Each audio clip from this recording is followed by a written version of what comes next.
Shalom saudaraku yang terkasih. Haleluya. Terpujilah nama Tuhan. Saya percaya di tempat ini kita semua sehat dalam nama Yesus. Amin. Mari bersama-sama kita akan datang menyembah, memuliakan, meninggikan nama Tuhan karena Dia yang layak dan dipuji dan disembah. Mari bersama-sama bersyukur atas segala kemurahannya, kebaikannya, sehingga kita dipertemukan sekalipun dalam online seperti ini.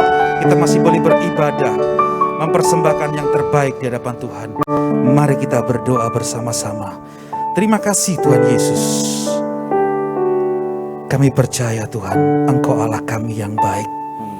Sungguh besar setiamu buat kami, sangat nyata di sepanjang hidup kami. Darah-Mu yang telah melayakkan kehidupan kami. Engkau luar biasa dan sangat berharga dan berarti buat kami Tuhan.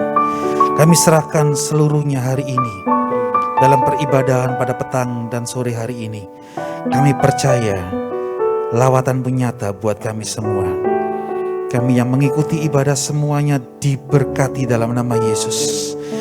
Kami yang sakit kami percaya disembuhkan dalam nama Yesus. Kami yang dalam kelemahan dikuatkan dalam nama Yesus. Dan kami percaya ibadah ini kami boleh mempersembahkan yang terbaik di hadapan-Mu. Terima kasih Bapa, terima kasih Bapa. Kami sangat percaya Engkau ada di tengah-tengah kami.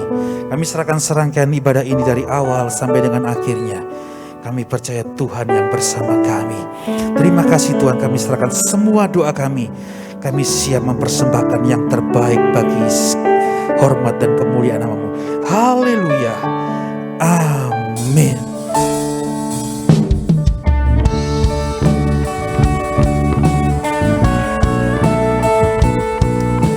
Mari kita angkat satu pujian. Sungguh besar kasih setia Tuhan buat kita semuanya.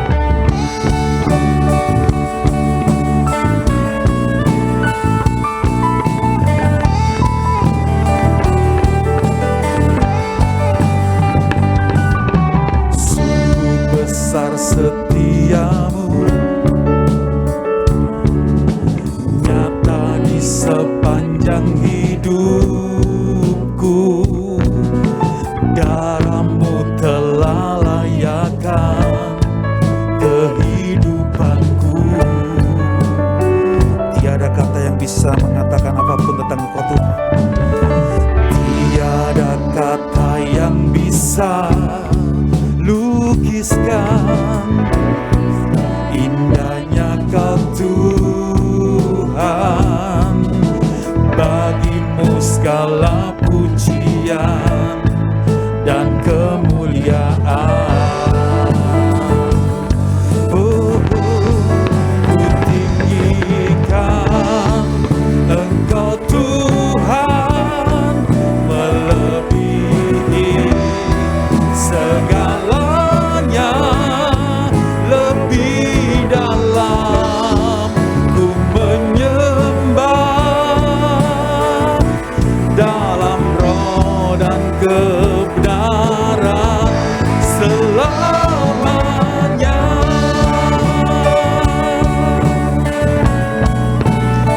Haleluya. Besar setiamu buat kami Tuhan.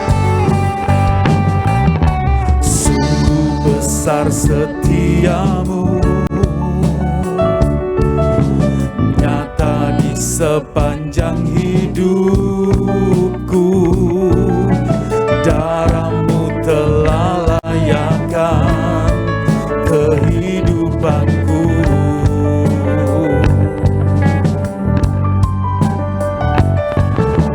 Tiada kata yang bisa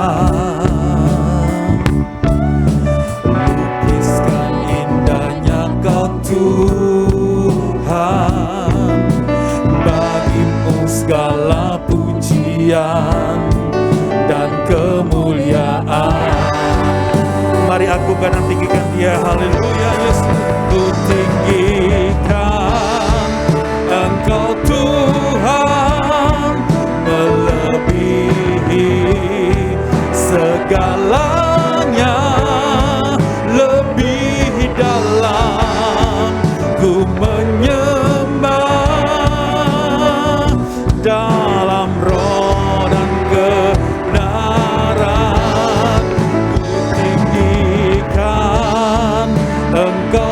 Tuhan melebihi segalanya, lebih dalam ku menyembah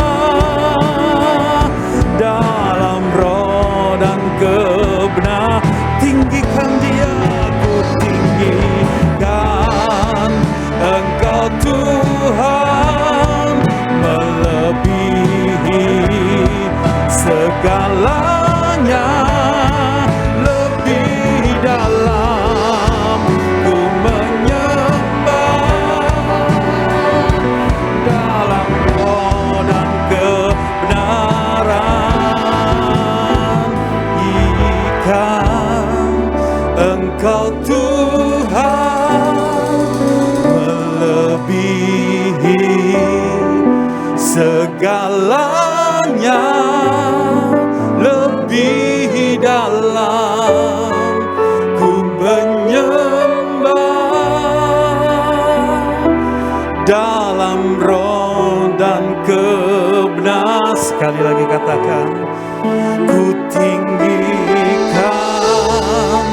Engkau Tuhan melebihi segalanya, lebih dalam ku menyembah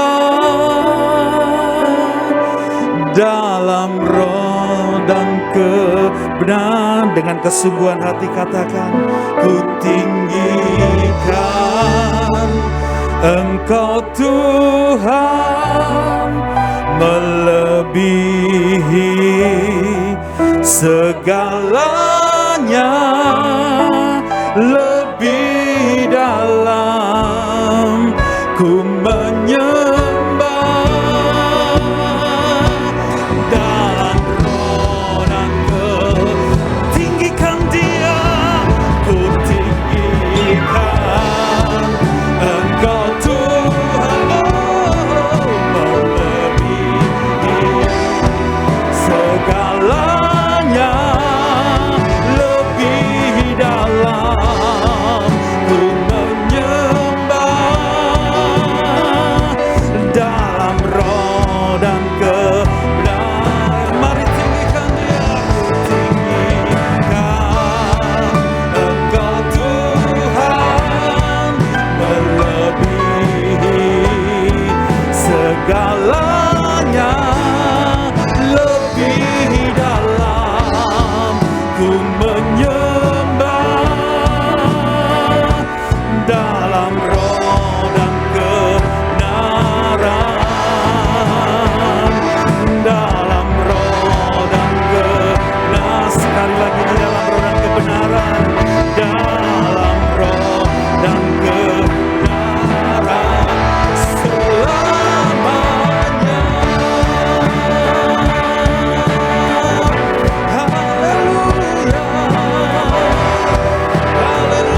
besar setiamu Tuhan di hidupku. Haleluya. Yesus, Engkau juru selamatku, dalam janji-Mu kemenanganku. Selamanya telah ku nyatakan besar setiamu Tuhan di hidupku. Haleluya. Yesus, Engkau, kami serahkan kepada hamba-Nya. Dalam janji-Mu kemenanganku.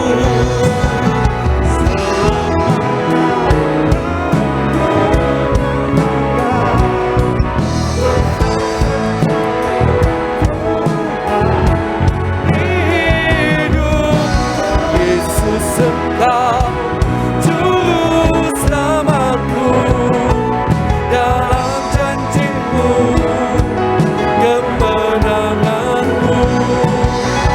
Selamanya kan ku nyatakan besar setiamu Tuhan di hidup. Yesus, Engkau juru selamatku. Pelan saja. Dalam janji-Mu, pelan aja, kemenanganku. Saya mau saudara nyanyikan dengan perlahan aja. Sambil bernyanyi, berikan kesempatan pada pikiran dan hati saudara meresapi kata-kata ini. Haleluya. Hidup Yesus, Engkau juru selamatku, dalam janji-Mu kemenanganku. Oh, Yesus, besar setiamu Tuhan, setiamu Tuhan, besar setiamu Tuhan, besar setiamu Tuhan. Oh, besar setiamu Tuhan di hidupku. Mari sembah Dia, selamanya nyatakan Dia yang terbesar. Dia Allah kita, Dialah juru selamat kita. Haleluya.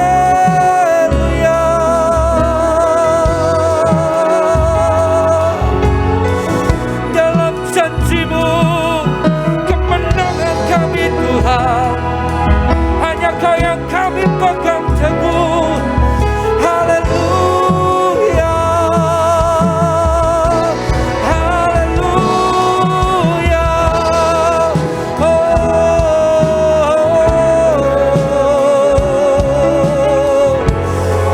Yesus. Haleluya.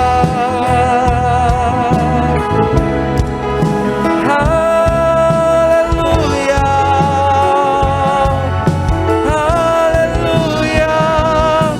Haleluya.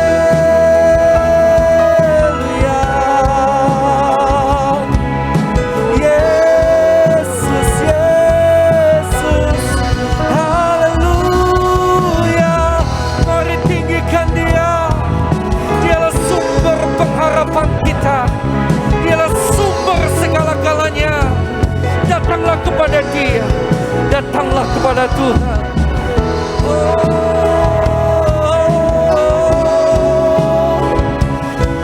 Haleluya. Haleluya. Kaulah sumber kekuatan, Kaulah juru selamat, Kaulah segala-galanya Tuhan.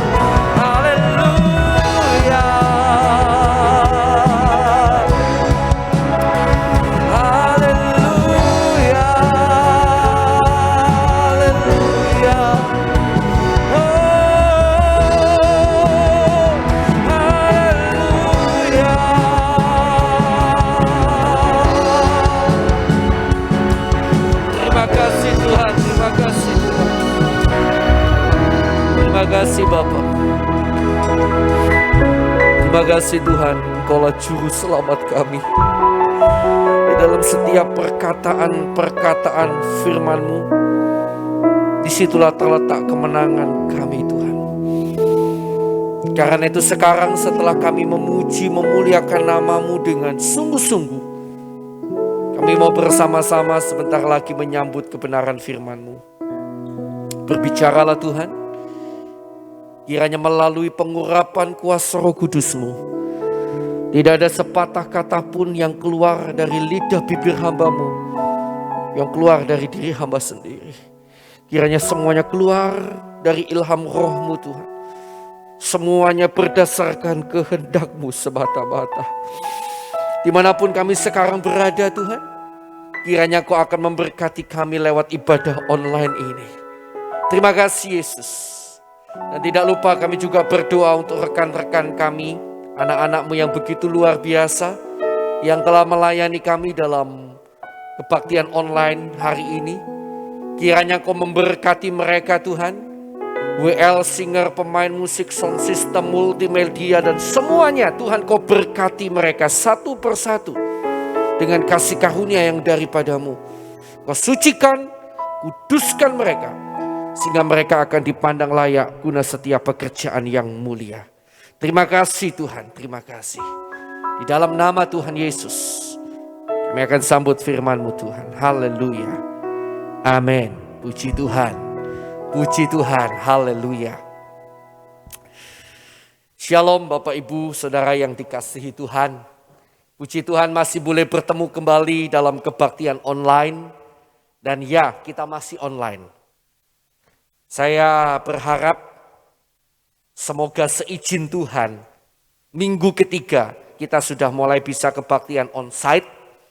Saya masih terus berusaha pantau keadaan kota kita, Mojokerto yang tercinta ini, apakah memungkinkan atau tidak untuk diadakan kebaktian onsite dengan tanpa kendala-kendala atau resiko yang cukup besar. Puji Tuhan, Bapak Ibu Saudara yang dikasihi Tuhan, hari ini kita ada perjamuan kudus. Siapkan rotinya, anggurnya, atau mungkin Bapak Ibu di rumah tidak ada roti dan anggur, boleh pakai sirup. Atau boleh pakai apapun yang ada ya, it's okay, atau teh bahkan. Atau mungkin hanya roti, kalau tidak ada hosti pakai roti biasa, roti tawar atau roti apapun, atau crackers bahkan. Apapun yang ada, yang penting saudara nanti akan mengikuti perjamuan dengan sungguh-sungguh. Karena saya tahu dan percaya Tuhan tahu hati kita. Amin saudara. Puji Tuhan. Hari ini, di hari kita akan makan dan minum tubuh dan darah Tuhan, saya akan ajak kita belajar sebuah kebenaran yang cukup penting juga ya, tentang perjamuan kudus. Mungkin ada di antara Bapak Ibu Saudara yang mau catat judul khotbah hari ini. Maka judul khotbah hari ini cukup panjang, tetapi saya tidak menemukan kata-kata untuk memperpendek kalimat yang cukup panjang ini ya. Jadi terpaksa saya tetap berikan judulnya dalam kalimat yang cukup panjang. Judul tema khotbah hari ini adalah alasan memperingati tubuh dan darah Kristus dalam perjamuan kudus. Alasan memperingati tubuh dan darah Kristus dalam perjamuan kudus. Puji Tuhan. Oke, sudah siap ya? Mari kita akan buka bersama lebih dulu 1 Korintus pasal 11 ayat 23 sampai ayat yang ke-25. 1 Korintus pasal 11 ayat 23 sampai 25 berkata seperti ini. Sebab apa yang telah kuteruskan kepadamu telah aku terima dari Tuhan. Perhatikan kata telah aku terima dari Tuhan. Dan Rasul Paulus meneruskan apa yang telah diterimanya dari Tuhan. Apa itu? Yaitu bahwa Tuhan Yesus pada malam waktu ia diserahkan mengambil roti. Dan sesudah itu ia mengucap syukur atasnya. Ia memecah-mecahkannya dan berkata, inilah tubuhku yang diserahkan bagi kamu. Perbuatlah ini menjadi peringatan akan aku. Demikian juga ia mengambil cawan sesudah makan. Ia lalu berkata, cawan ini adalah perjanjian baru yang dimeteraikan oleh darahku. Perbuatlah ini setiap kali kamu meminumnya menjadi peringatan akan aku. Amin. Sampai ayat 25 saja. Bapak Ibu Saudara yang dikasihi Tuhan, hal pertama yang akan kita pelajari hari ini secara singkat adalah bahwa perjamuan suci, perjamuan kudus seperti yang kita lakukan sekarang ini adalah merupakan sebuah sakramen yang bukan diciptakan oleh rasul-rasul. Atau mungkin diciptakan oleh pendeta-pendeta masa sekarang. Atau mungkin ada di antara saudara yang menganggap ini tidak penting. Perjamuan suci tidak penting. Maka dalam ayat 23 sampai 25 kita mendapati dengan jelas bahwa sakramen ini diturunkan oleh Tuhan sendiri. Dan rasul-rasul hanya meneruskan. Yesus memulai dan kemudian diteruskan oleh para rasul. Sampai kepada kita hari ini. So, perjamuan suci ini kayaknya seolah-olah setiap bulan kita peringati begitu saja. Kalau orang tidak mengerti. Padahal pasti ada sesuatu yang istimewa di dalamnya. Sehingga hal ini menjadi sesuatu yang diteruskan secara turun-temurun dalam ajaran kekristenan hingga saat ini. Nah, ada sesuatu yang luar biasa di dalamnya itu apa? Nah, kita lihat dari ayat 24 sampai 25. Sebenarnya bila kita melihat sampai 26, kita menemukan ada sesuatu yang luar biasa lagi. Tetapi tidak akan cukup waktu untuk itu. Kita hanya akan bahas 24, 25, 23, 24, 25. Saudara yang dikasihi Tuhan, ketika kita melakukan perjamuan kudus, maka kita sedang memperingati tubuh Yesus yang dipecah-pecahkan. Itu ayat 24. Kita lihat ayat 24. Inilah tubuhku yang diserahkan bagi kamu. Tubuh yang dihancurkan bagi saya dan saudara. Lalu dikatakan begini.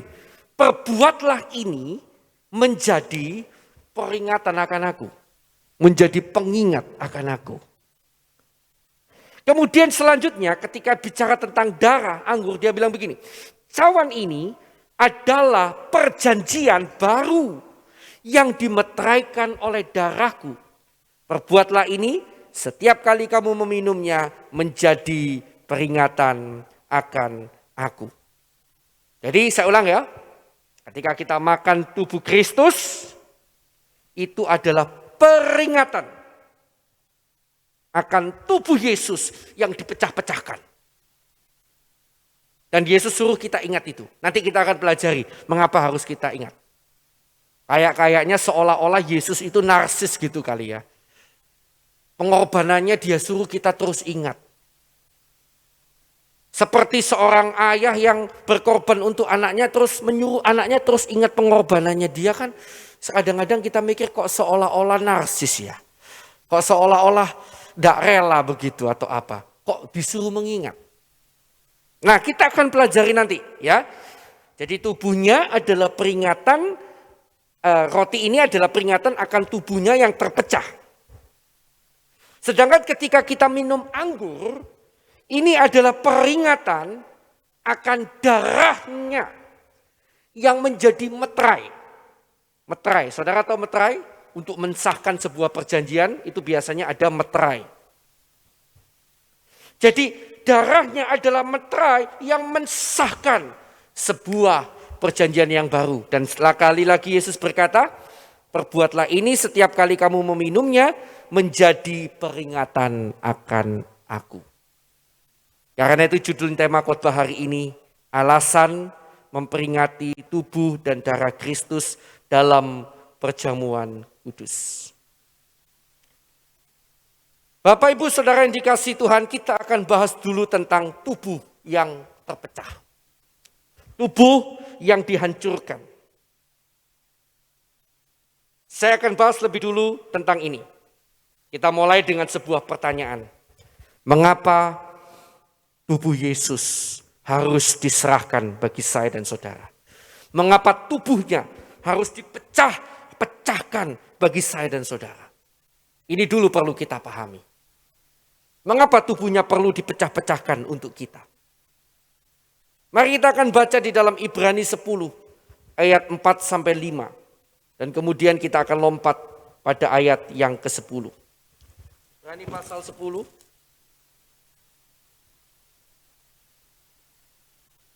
Ya. Ayat 4 sampai 5, kemudian kita akan lompat pada ayat yang ke-10. Perhatikan kata-kata ini. Sebab tidak mungkin darah lembu jantan atau darah domba jantan menghapuskan dosa. Karena itu ketika ia masuk ke dunia, ia berkata, ini perhatikan. Korban dan persembahan tidak engkau kehendaki, tetapi engkau telah menyediakan tubuh bagiku. Ini kata-kata Yesus. Engkau telah menyediakan tubuh bagiku. Sebagai korban tentunya. Ya, ayat 10 kita langsung lompat supaya kita cepat saja. Dan karena kehendaknya inilah, karena kehendak Tuhan inilah, kita telah dikuduskan satu kali untuk selama-lamanya oleh persembahan tubuh Yesus Kristus. Jadi mengapa tubuhnya harus dipecah-pecahkan bagi kita? Karena hanya tubuhnya yang tidak berdosa itu, ketika dia datang sebagai manusia, dia memakai tubuh manusia, dan ketika dia menjalani hidup sebagai manusia, dengan tubuh manusia, Alkitab berkata dia tidak berbuat dosa sama sekali. Dan hanya inilah satu-satunya korban yang pantas. Dia tidak berbuat dosa sama sekali, sehingga dia dapat menjadi korban yang pantas untuk menghapuskan dosa-dosa kita. Menggantikan kita di atas kayu salib.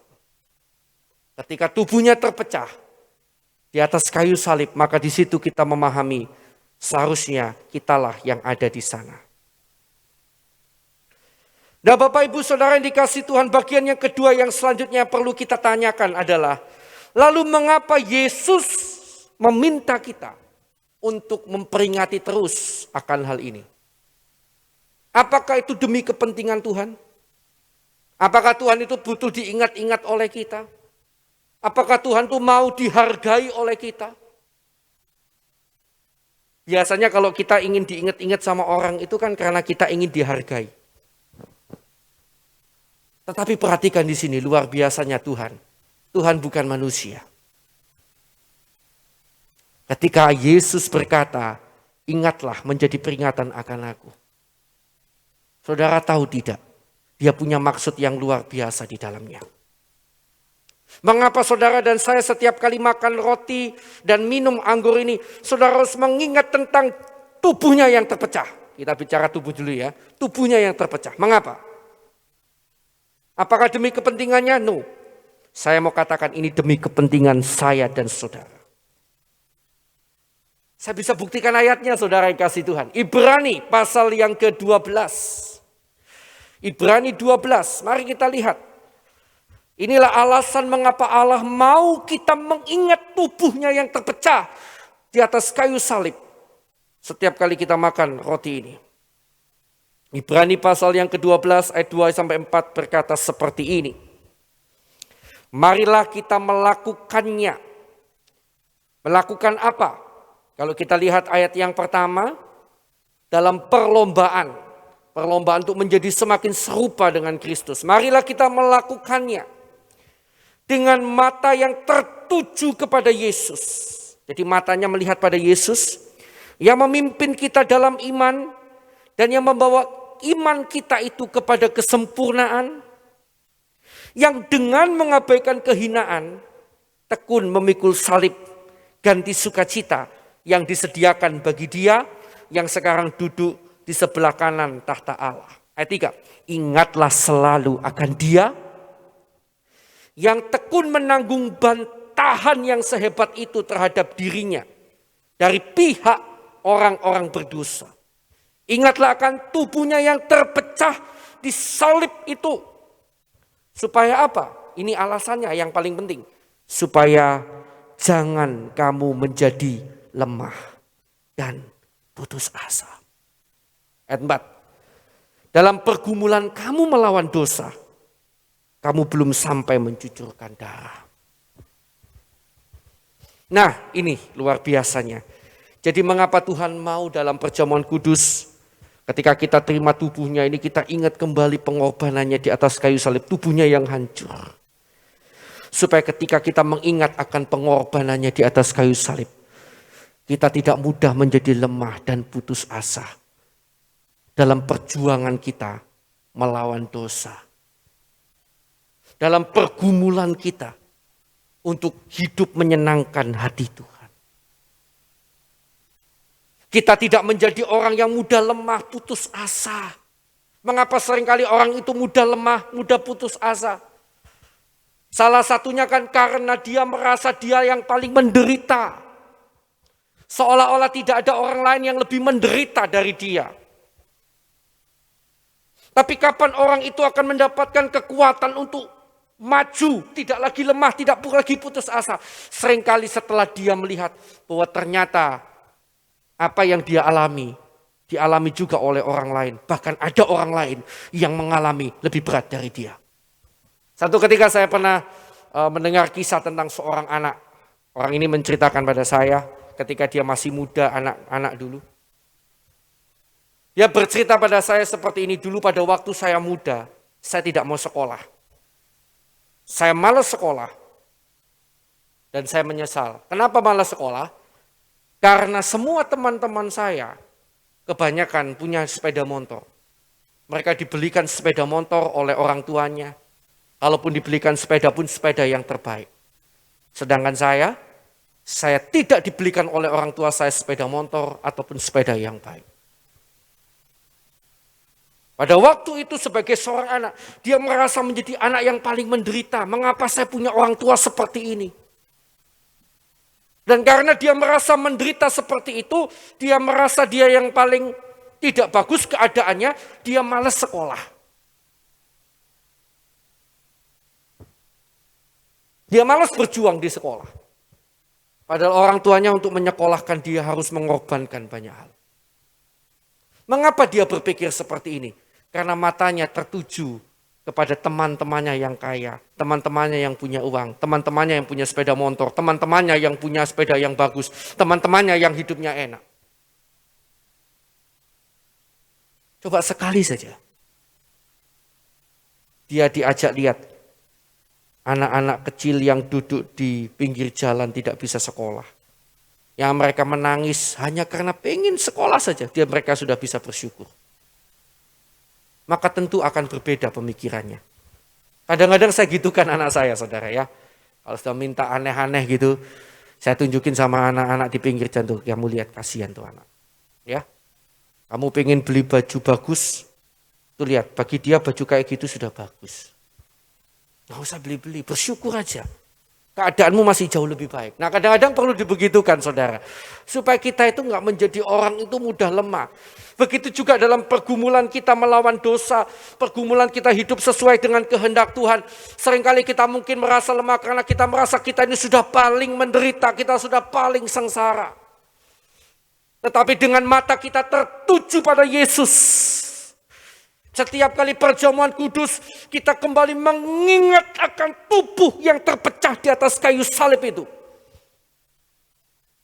Di situ kita akan mendapatkan kekuatan untuk maju kembali dan berkata pada diri kita, apa yang saya alami bahkan belum sebanding dengan apa yang telah Yesus alami. Mengapa sekarang saya mudah lemah? Nah saudara yang dikasih Tuhan, jadi ketika Yesus berkata, ingatlah akan aku, ingatlah akan tubuhku Ingatlah akan tubuhku yang terpecah. Itu bukan buat dia. Bukan supaya dia dihargai. Bukan supaya dia mendapatkan penghormatan saudara. No. Tetapi supaya saya dan saudara memiliki kekuatan untuk terus maju. Kenapa? Karena mata kita terus mengingat pada pengorbanannya yang di atas kayu salib. Bukankah itu yang memberikan kekuatan pada Rasul Paulus untuk terus bergerak? Bukankah itu yang memberikan kekuatan kepada rasul-rasul untuk terus maju? Ketika mereka harus menderita, mereka ingat Yesus sudah berkata, kalau dunia membenci kamu, ingatlah bahwa mereka telah lebih dahulu membenci aku. Sehingga ketika di atas salib mungkin Petrus berkata, aku tidak layak seperti Tuhanku, salibkan aku dengan terbalik. Petrus kalau tidak salah mati, salib terbalik. Mereka melihat contoh. Matanya tertuju kepada tubuh yang terpecah. Karena itu saudara dan saya harus benar-benar punya mata tertuju terus setiap kali perjamuan kudus. Ingat tentang tubuh Yesus yang terpecah bagi kita.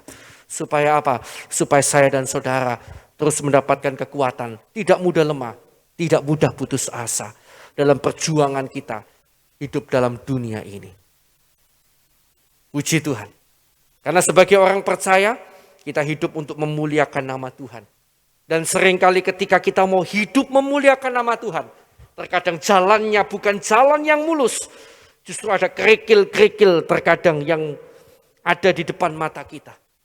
Ada orang-orang yang tidak mengerti maksud hati kita sesungguhnya. Ada orang yang salah paham dan mulai mengejek kita. Mulai memberikan pandangan yang berbeda dan menyakiti hati kita. Ada orang-orang yang mungkin akan menganggap kita sombong, menganggap kita sok rohani, menganggap kita mau kedudukan, padahal hati kita tulus untuk Tuhan. Dan ya, hidup dalam jalan Tuhan tidak mudah. Tetapi pandanglah pada Yesus yang telah tubuhnya terpecah bagi kita. Semoga bagian yang pertama bisa Anda pahami. Ketika Yesus berkata, ini ingatlah akan aku. Perbuatlah ini. Tubuh ini. Kamu makan ini. Menjadi peringatan akan tubuhku yang terpecah. Haleluya. Kita sudah selesaikan bagian yang pertama. Kita lanjut pada bagian yang kedua yang tidak kalah pentingnya. Bagian yang kedua adalah bicara tentang darah Kristus. Jadi 2 Korintus 11 dikatakan, demikian juga ia mengambil cawan sesudah makan lalu berkata, cawan ini adalah perjanjian baru yang dimeteraikan, disahkan dengan darahku. Ada kata perjanjian baru. Berarti ada perjanjian yang lama. Betul kan? Nah, kita bahas di sini dulu.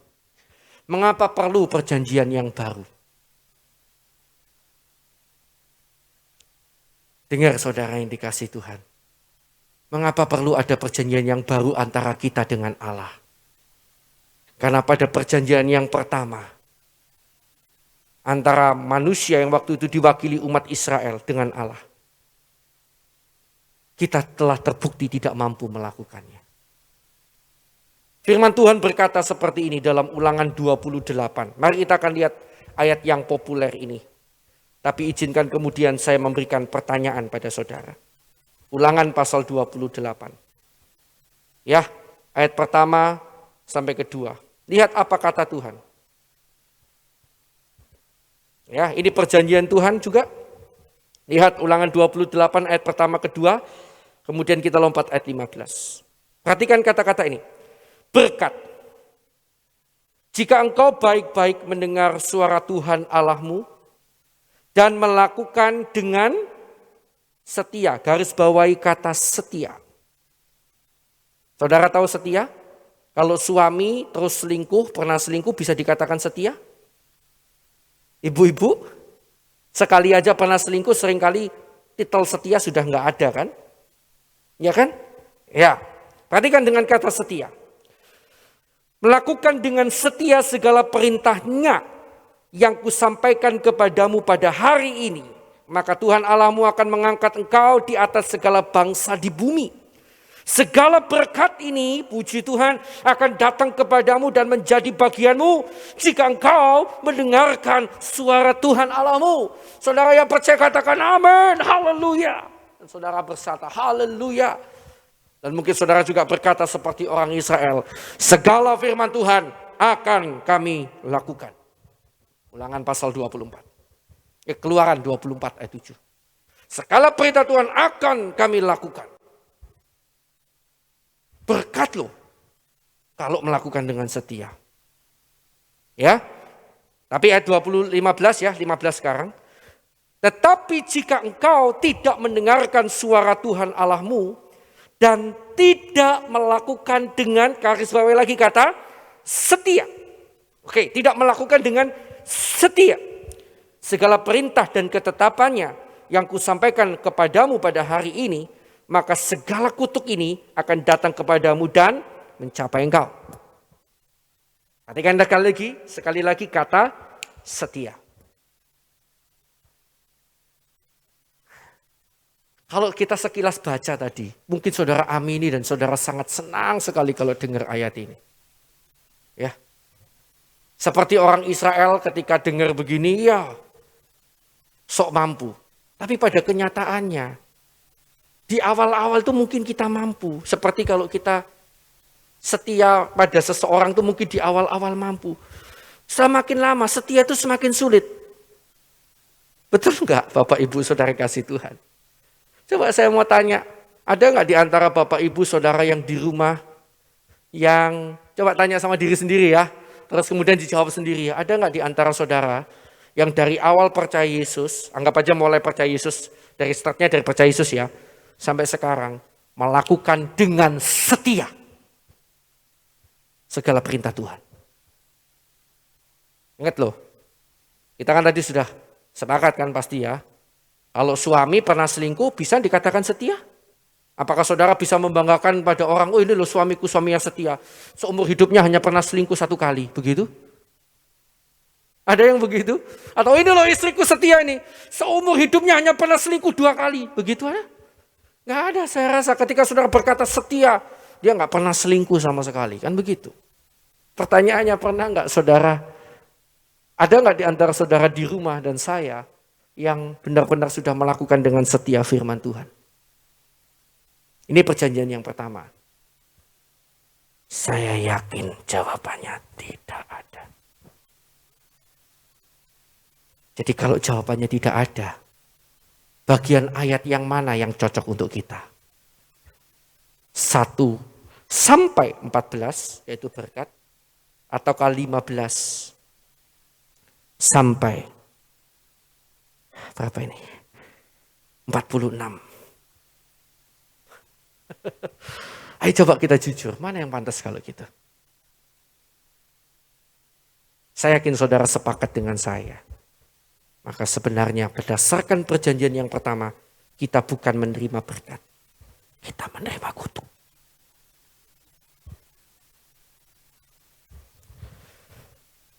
Saudara yang dikasihi Tuhan, itulah sebabnya ketika Yesus datang ke dalam dunia, dia memberikan perjanjian yang baru. Karena berdasarkan perjanjian yang lama, kita semua seharusnya hidup di dalam kutuk, bukan di dalam berkat. Di dalam perjanjian yang pertama gagal kita sudah. Orang Israel tadi saya bilang pernah berkata, ya kami akan melakukannya. Ya, itu Keluaran 24 ayat 7. Coba kita lihat ya, Keluaran 24 ayat 7. Dan kita seringkali seperti itu. Ya, kami akan melakukannya. Itu adalah perjanjian yang pertama. Perjanjian yang pertama itu ketika Tuhan berfirman, lalu orang Israel punya inisiatif pribadi untuk melakukannya. Coba kita lihat ayat ke-7. Haleluya. Ya, 7 ya, Keluaran 24 ayat 7. Diambilnyalah kitab perjanjian itu, lalu dibacakannya dengan didengar oleh bangsa itu, dan mereka berkata apa? Segala firman Tuhan akan kami lakukan dan akan kami dengarkan. Inisiatif yang luar biasa. Ya. Punya kemauan yang kuat untuk melakukan firman. Tapi saya mau bilang begini, perjanjian yang pertama itu didasarkan semata-mata pada kekuatan manusia yang berusaha untuk melakukan firman Tuhan. Perjanjian yang pertama didasarkan pada keinginan orang Israel. Oke, kami akan melakukannya. Saya membuat saya teringat pada apa yang dikatakan oleh Petrus. Keberanian orang Israel berkata, kami akan melakukannya. Membuat saya teringat pada apa yang dikatakan oleh Petrus ketika Yesus berkata, sebelum ayam berkokok, kau akan menyangkal 3 kali. Sebelum itu, Yesus berkata gini ya, Petrus, aku akan malam ini aku akan diserahkan dan kamu semua akan tercerai. Yesus berkata begitu kan? Lalu Petrus berkata, Tuhan, sekalipun mereka semua menyangkal kau, aku tidak. Lalu Yesus berkata, Petrus, sebelum ayam berkokok engkau sudah menyangkal aku 3 kali. Dan betul, Petrus yang dengan kemampuannya, dengan merasa bisanya, ya bisa, aku bisa, bisa. Ternyata tidak bisa. Perjanjian yang pertama membuktikan bahwa kemampuan manusia sangat terbatas. Perjanjian yang pertama membuktikan bahwa manusia kekuatannya sangat kecil untuk dapat melakukan firman Tuhan. Maka pada bagian yang selanjutnya, perjanjian yang baru. Pada perjanjian yang baru, tadi dikatakan dimeteraikan oleh darahku. Maka pada perjanjian yang baru dia membuat perjanjian yang berbeda. Kalau yang awal adalah usaha manusia untuk melakukan firman. Maka pada perjanjian yang kedua Allah memberikan yang berbeda. Aku yang akan membuat kamu mampu melakukan firman. Wih, serem. Ya. Dan itu dimeteraikan oleh darahnya. Perjanjian yang kedua bicara, aku Tuhan yang akan memampukan kamu melakukan firman. Bukan lagi bicara tentang kamu yang mau berjuang melakukan firman. Kamu yang merasa sanggup melakukan firman. Tapi perjanjian yang kedua berkata, aku akan membuat kamu mampu melakukan firman. Yeremia 31 ayat 31 sampai 34. Mari kita akan baca ayat ini bersama-sama. Yeremia 31 ayat 31 sampai ayat yang ke-34. Puji Tuhan. Begini kata firman Tuhan. Sesungguhnya akan datang waktunya. Demikianlah firman Tuhan. Aku akan mengadakan perjanjian apa? Baru, yes, dengan kaum Israel dan kaum Yehuda. Bukan seperti perjanjian yang telah kuadakan dengan nenek moyang mereka pada waktu aku memegang tangan mereka untuk membawa mereka keluar dari tanah Mesir. Perjanjianku itu telah mereka ingkari. Perjanjian Tuhan itu telah kita ingkari kalau kita ikut yang pertama tadi. Meskipun aku menjadi Tuhan yang berkuasa atas mereka. Demikianlah firman Tuhan. Tetapi beginilah perjanjian yang kuadakan dengan kaum Israel sesudah waktu itu. Demikianlah firman Tuhan. Perhatikan kata-kata ini. Aku akan menaruh Tauratku dalam batin mereka. Aku Tuhan yang akan menaruh Tauratku dalam batin mereka. Dan menuliskannya dalam hati mereka. Maka aku akan menjadi Allah mereka dan mereka akan menjadi umatku. Dan tidak usah lagi orang mengajar sesamanya atau mengajar saudaranya dengan mengatakan, kenalah Tuhan. Sebab mereka semua besar dan kecil akan mengenal aku. Demikianlah firman Tuhan. Sebab aku akan mengampuni kesalahan mereka dan tidak lagi mengingat dosa mereka. Perjanjian yang pertama, manusia oke, saya mau Tuhan. Saya akan lakukan. Tapi pada perjanjian yang kedua bukan bicara seperti itu. Tuhan yang memberikan kekuatan itu untuk kita mampu hidup melakukan firman Tuhan. Karena itulah di dalam kekristenan, keselamatan bukan berdasarkan perbuatan baik. Keselamatan bukan berdasarkan kita melakukan firman baru kita selamat. No. Kita diselamatkan oleh kasih karunia. Dan tandanya bahwa kita, saya dan saudara, benar-benar sudah menerima karunia keselamatan itu adalah saudara dan saya dimampukan untuk berbuat baik. Saudara dan saya dalam hatinya timbul keinginan untuk melakukan firman. Karena firman itu ditulis di dalam hatimu. Haleluya. Inilah perjanjian yang kedua. Sekali lagi perjanjian yang pertama bicara tentang manusia yang berjuang dengan kekuatannya. Dan gagal. Maka pada perjanjian yang kedua, no. Perjanjian yang kedua, hukum itu kutulis di dalam hatimu. Bapak ibu saudara yang dikasihi Tuhan, karena itu perhatikan baik-baik. Keselamatan itu berdasarkan kasih karunia. Penyebabnya adalah kasih karunia. Tandanya adalah saudara dan saya diberikan kemampuan. Saudara dan saya diberikan keinginan untuk hidup melakukan firman Tuhan. Saya pernah berikan ilustrasi bukan? Seorang raja yang bertemu dengan seorang pengemis. Anggap saja saya pengemisnya begitu. Kemudian raja itu melihat pengemis ini dan kasihan, lalu raja ini berkata, mulai hari ini aku mengangkat engkau menjadi anakku. Bayangkan Tuhan yang mengangkat kita menjadi anaknya masuk dalam kerajaan surga. Dan kemudian setelah raja itu berkata demikian, raja itu pergi. Dan ternyata tidak ada utusan yang datang pada kita sama sekali untuk mengangkat kita menjadi anaknya, untuk membawa kita ke kerajaan. Tidak ada utusan yang datang untuk membawa dan mengganti baju-baju kita sehingga kita tidak lagi compang-camping, atau saya tidak lagi pakai pakaian compang-camping. Saya tetap dalam keadaan saya sebagai seorang pengemis sampai saya meninggal dunia.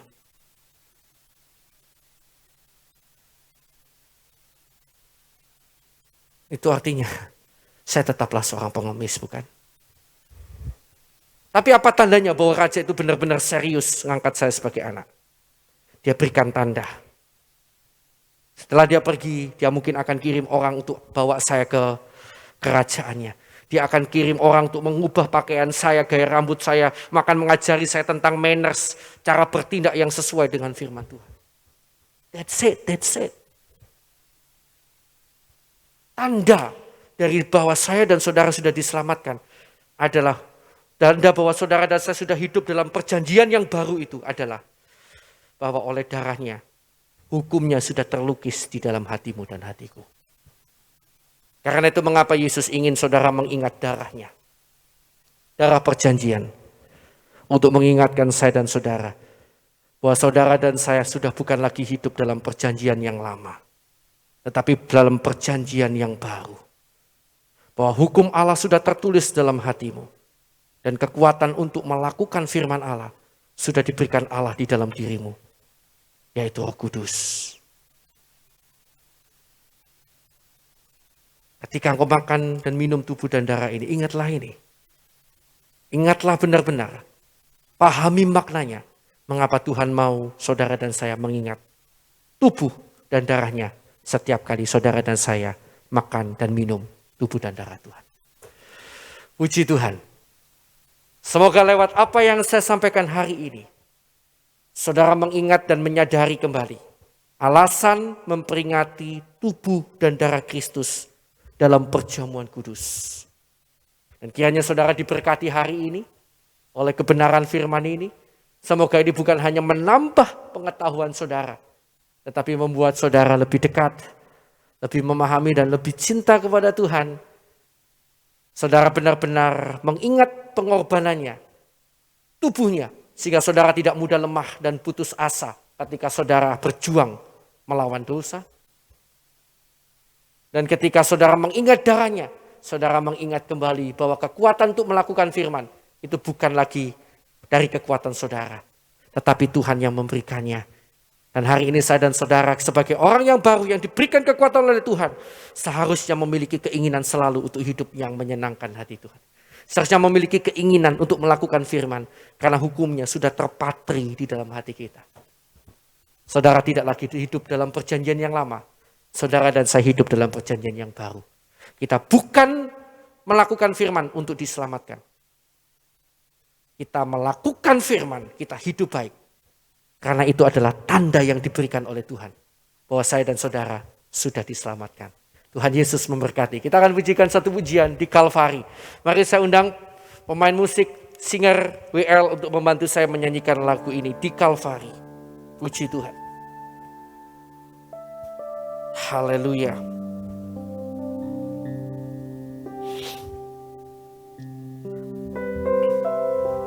Thank you. Di Kalvari, tanganmu terpaku, berlumuran dengan darah. Di Kalvari, tubuhmu tersalib, hancur bertandakan kasih. Engkau mati untuk tebus dosaku. Engkau mati untuk beriku hidup. Engkau mati untuk beriku hidup.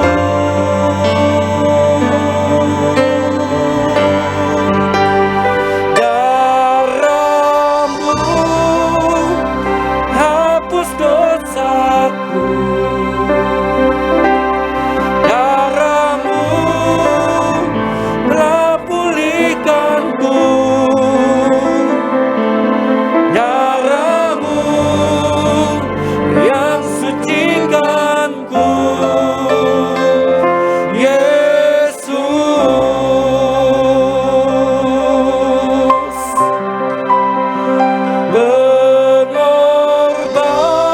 pengorbananmu di kemenangan, pengorbananmu layakkan aku untuk memiliki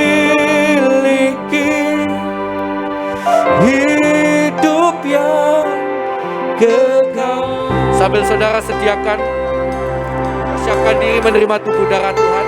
Mungkin saya bisa minta singer musik turunkan nadanya, turunkan satu nada dari nada ini. Kita akan siapkan diri kita terima perjamuan. Haleluya.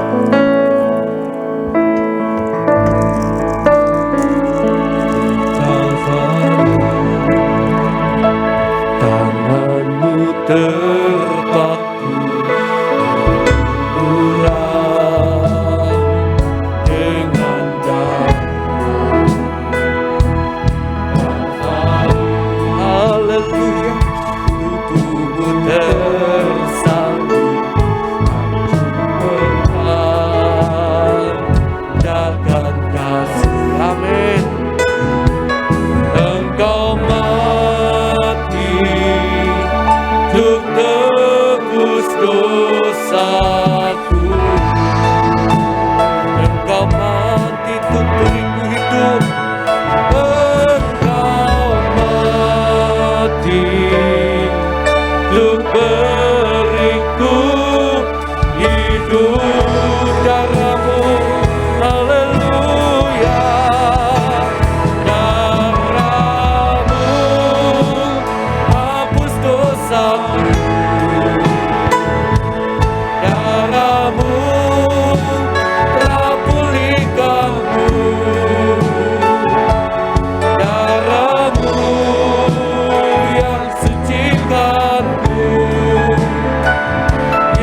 dengan lembut, dengan perlahan aja.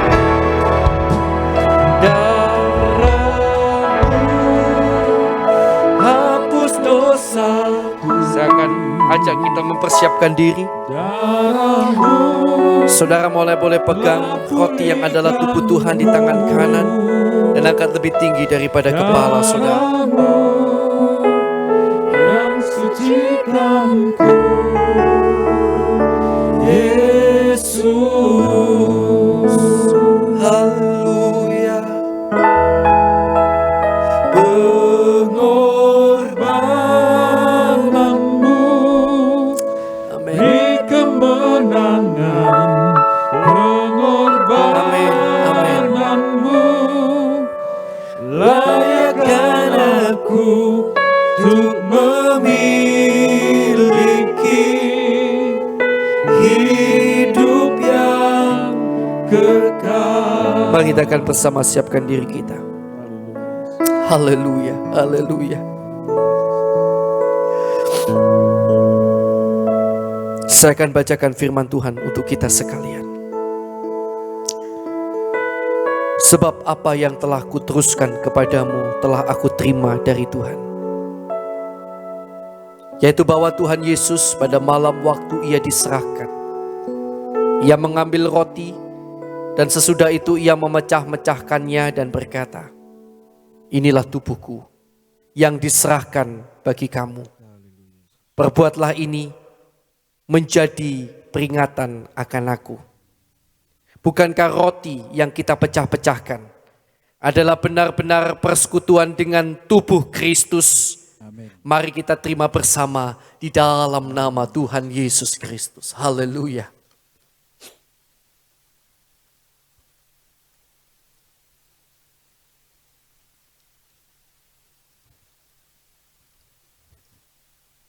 Haleluya, haleluya. Dan sekarang mari kita angkat darah Kristus di tangan kanan kita. Angkat lebih tinggi daripada kepala kita. Tubuhnya melambangkan, mengingatkan pada kita untuk kita tidak mudah lemah dan putus asa dalam apapun hidup ini. Kalau hari ini saudara lemah putus asa, ingatlah kembali akan apa yang telah Yesus alami dalam dunia ini. Dan darahnya mengingatkan pada kita bahwa kita bukan lagi hidup dalam perjanjian yang lama, tetapi dalam perjanjian yang baru, di mana hidup kita, hati kita sudah ditulis oleh kebenaran firman. Hidup kita bukan lagi hidup yang lama, tetapi hidup yang baru yang ingin melakukan kebenaran-kebenaran firman. Dengarkanlah firman Tuhan. Dan sesudah itu ia mengambil cawan lalu mengucap syukur atasnya dan berkata, cawan ini adalah perjanjian baru yang dimeteraikan dengan darahku. Perbuatlah ini setiap kali kamu meminumnya menjadi peringatan akan aku. Bukankah cawan pengucapan syukur yang atasnya kita ucapkan syukur adalah benar-benar persekutuan dengan darah Kristus? Mari kita akan terima bersama di dalam nama Tuhan Yesus Kristus.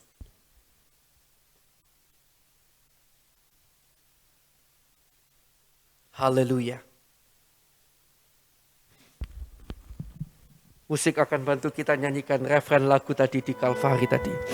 Darahmu, dan kita akan pujikan dengan lembut. Saudara ingin bernyanyi, silakan menyanyi sama-sama saya. Saudara ingin menyembah Tuhan, sembah Dia. Datang kepada Dia dengan sungguh-sungguh. Kiranya tubuh dan darahnya, kuasanya terjadi dalam hidup saudara. Kiranya yang sakit juga Tuhan jamah, Tuhan tolong, Tuhan sembuhkan. Yang dalam masalah Tuhan lepaskan dan berikan kemenangan. Haleluya, haleluya, haleluya. Oh, haleluya, haleluya. Amin, amin, amin. Mari kita pujikan referennya. Yang mau menyembah Tuhan, sembah Dia, sembah Dia. Haleluya, haleluya. Oh, Yesus. Darahmu hapus dosaku, darahmu telah pulihkanku,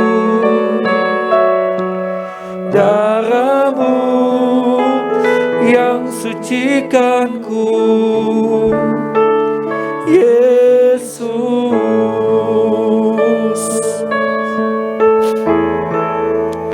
pengorbananmu beri kemenangan, pengorbananmu layakkan aku untuk memilih haleluya hidup yang haleluya, haleluya, haleluya,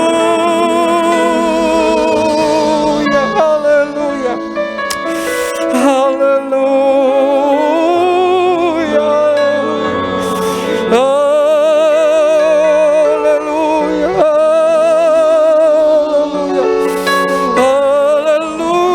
haleluya, haleluya.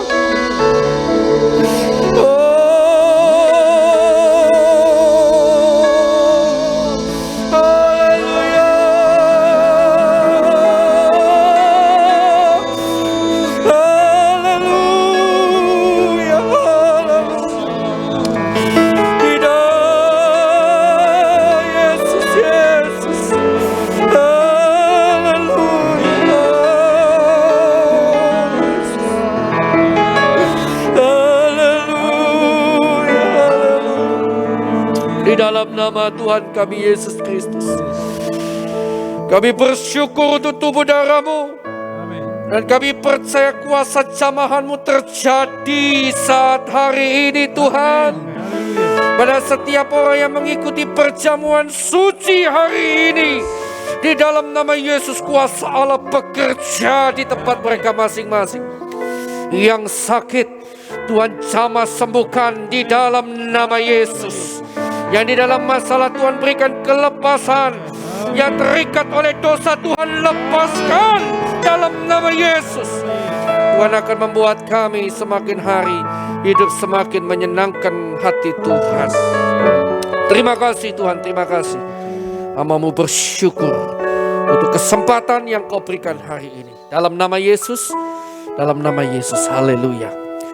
Dan sekarang Bapak Ibu Saudara yang dikasihi Tuhan, saya akan ajak Bapak Ibu Saudara sekalian untuk bersama-sama saya menaikkan doa Bapa kami.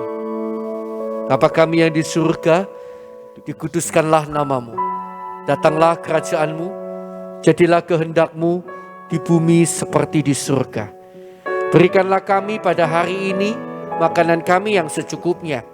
Dan ampunilah kami akan kesalahan kami, seperti kami mengampuni orang yang bersalah kepada kami. Dan janganlah membawa kami ke dalam pencobaan, tetapi lepaskanlah kami daripada yang jahat. Karena Engkaulah yang mempunyai kerajaan dan kuasa dan kemuliaan sampai selama-lamanya. Bapa, sekarang kiranya Engkau memberkati keluarga kami semuanya. Damai-Mu ada atas keluarga kami Tuhan. Atas anak-anak kami, atas orang tua kami, atas saudara kami, pasangan kami, atas sekeliling kami. Berkati juga kiranya pekerjaan kami Tuhan. Tidak mudah waktu hidup sekarang ini. Pekerjaan begitu berat. Ada banyak juga orang yang sedang mencari pekerjaan. Kiranya Tuhan sediakan lapangan pekerjaan bagi anak-anak-Mu. Dan yang sudah bekerja, namun mungkin masalah pekerjaannya mengalami goncangan masalah, juga kiranya Tuhan berikan pertolongan. Pendeknya berkati pekerjaan anak-anak-Mu, agar melalui pekerjaannya mereka diberkati dan menjadi berkat bagi sekeliling mereka. Kami juga berdoa untuk setiap orang yang melayani, berkati Tuhan. Yang belum melayani Tuhan, gerakkan untuk melayani. Yang sudah melayani Tuhan, buat semakin sungguh-sungguh. Dan berkatilah seisi rumah tangga mereka juga Tuhan. Tutup bungkus dengan kuasa darah-Mu. Agar bukan hanya mereka, tapi juga pasangan mereka, anak-anak mereka, semua sekeliling mereka juga dipakai untuk melayani Tuhan. Dan mereka diberkati, dijaga, dilindungi, disertai Tuhan senantiasa. Terima kasih Tuhan, terima kasih. Kami akan selesaikan kebaktian kami hari ini. Kami serahkan hidup kami dalam tangan-Mu. Mari angkat kedua tangan saudara. Saya akan naikkan doa berkat untuk kita semuanya. Bapak Ibu, saudara sekalian yang dikasihi Tuhan. Kiranya kasih yang daripada Allah Bapa, cinta kasih dari Tuhan Yesus, berkat yang daripada Allah Bapa, dan persekutuan dari Roh Kudus kiranya menyertai saudara sekalian dari sekarang dan sampai selama-lamanya. Dan kiranya Tuhan memberikan kepada saya dan saudara kemauan, tuntunan untuk selalu mengerti kehendak-Nya, kemauan untuk melakukan kehendak-Nya, dan kemampuan untuk hidup dalam kehendak-Nya sampai akhir hidup kita. Pulanglah kembali dalam damai sejahtera di rumahmu masing-masing, kemanapun kau pergi, kemanapun kau berada. Kiranya Tuhan menyertai, Tuhan memberkati. Dalam nama Tuhan Yesus Kristus, Allah Bapa, Anak, dan Roh Kudus. Yang percaya, mari bersama saya katakan, Amin. Puji Tuhan. Tuhan Yesus memberkati saudara.